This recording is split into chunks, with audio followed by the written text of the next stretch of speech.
Hello, Flat Rock 4th and 5th graders. Today I want to talk about the second half of our books. We started last week doing book talks on the first 5 books in Battle of the Books. Now, when I say the first 5, I just mean I've put them in alphabetical order. So the second 5 is just the other half of the alphabet, the next 5 in that order. I do want to talk to you about them, though, get you excited about reading them in case you haven't started some of these yet. Now, there are 20 books from the award nominees each year. I read all 20.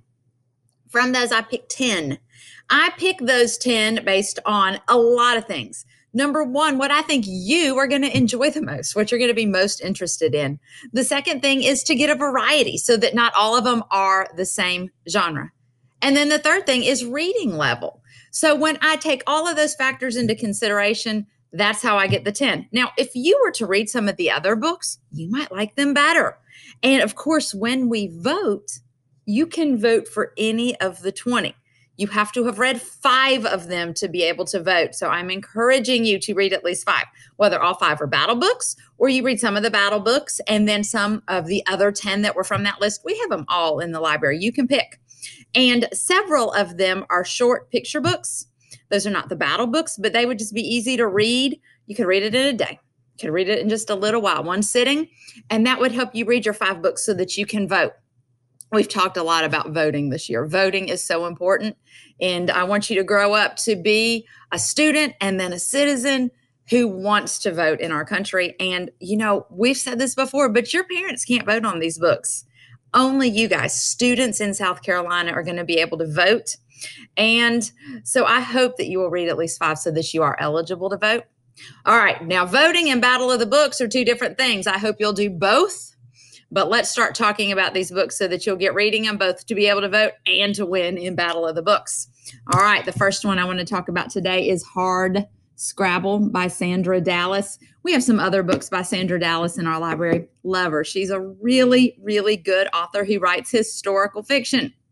And I've said this before, historical fiction, to me, the title sounds a little bit boring, but they're some of my favorite books. Have you ever wondered what it would be like if you lived in the past? What if you lived about 110 years ago out in Colorado, you know, where the Rocky Mountains are? Amazing views, amazing weather, really cold winters, really cold winters. You also didn't have indoor heat and air or toilets or carpeting. All these things that we kind of take for granted here in our modern times.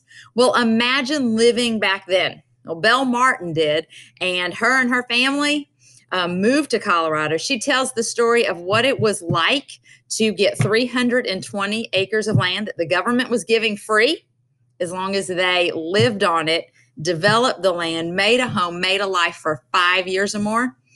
Wow, those are some cold winters and some amazing stories that Belle has to tell. So I hope you will check out her story in Hard Scrabble. I know you guys are loving this one because I can't keep it on my shelves here in the library. Max and the Midnights by Lincoln Pierce. Of course, he's also our author of the Big Nate books that you guys have loved for a long time. This is a graphic novel, rather. And so, you know, that means it has the pictures in it too. So I'm sure that you're going to all check it out. But aspiring knight Max teams up with a band of brave adventurers, the Midnights. So Max and the Midnights on a madcap quest to save a kidnapped relative from a cruel king who is driving all the happiness out of the realm of Botb. All right, I'm not going to give it away and tell you about Max and the adventures that they have, but I know you're going to love it. So check out the book if you haven't already. Saving Winslow. Everyone loves an animal story. You guys are animal lovers. I know. This is by Sharon Creech. Again, another very popular author in our library. Here's the title of it, Saving Winslow. And while this one is not a title written in verse, kind of the poetry form, a lot of Sharon Creech's books are. So if you love this one and you want to check out this author and read some other books, a lot of them are really quick reads. All right, well, when his father brings home an ailing, that means a sick newborn donkey, Louis names the animal Winslow. and takes care of him. But everyone, including Louie's quirky friend Nora, thinks Winslow is not going to survive. So check out Saving Winslow and find out what happens to our donkey Winslow. The Unsung Hero of Birdsong USA. Another historical fiction written or set in the time right after World War II. Another excellent story. But Gabriel, who's 12, gains a new perspective, a new way of thinking when he becomes friends with Meriwether, who is a Black World War II veteran who has recently returned to the South, who had a very unwelcoming Jim Crow laws and just unwelcoming to Black people. Here's Meriwether, who fought in the United States Army, is a hero, but he wasn't treated as such at that time in our history. So check out what happens. Meriwether has such a great attitude, and it's a really well-written, excellent story. Finally, Willa of the Wood by Robert Beatty. Now, I know you guys know the Serafina series, same author.